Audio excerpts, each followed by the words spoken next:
I'm Sharon Goldberg. I'm an internal medicine physician. I've practiced medicine for 21 years, and my background is mostly academic, internal medicine, hospital-based, clinical research, and medical education. Wireless radiation has biological effects, period. This is no longer a subject for debate when you look at PubMed and the peer-reviewed literature. These effects are seen in all life forms: plants, animals, insects, microbes. In humans, we have clear evidence of cancer now. There is no question. We have evidence of DNA damage, cardiomyopathy, which is the precursor of congestive heart failure. So 5G is not a conversation about whether or not these biological effects exist. They clearly do. 5G is a conversation about unsustainable healthcare expenditures. Why do I say this? We've been sitting on the evidence for EMR and chronic disease for decades. And now we are seeing all these epidemics appearing. So diabetes is the first epidemic. I think most of you know the statistics. They're very scary. 1 in 3 American children will become diabetic in their lifetime, and if they're Hispanic females, the number is 1 in 2. So what does this have to do with wireless radiation? Wireless radiation and other electromagnetic fields, such as magnetic fields and dirty electricity, have been clearly associated with elevated blood sugar and diabetes. That is what the peer-reviewed literature says. It is not opinion.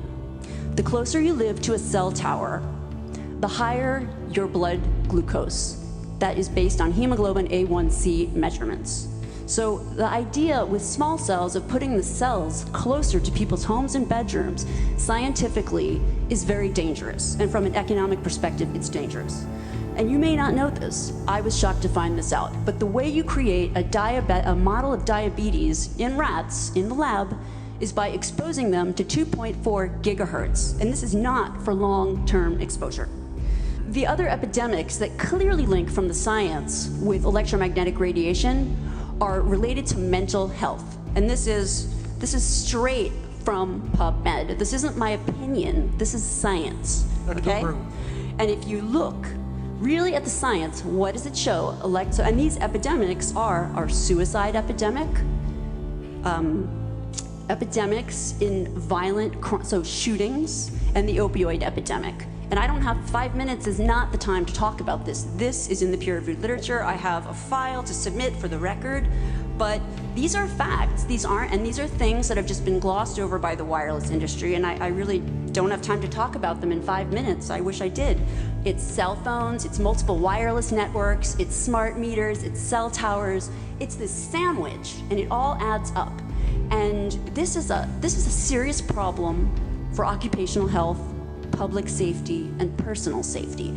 And I feel that it's irresponsible to be even talking about the Internet of Things and rolling out a new untested technology when we're not even measuring what are our current exposures from the current network.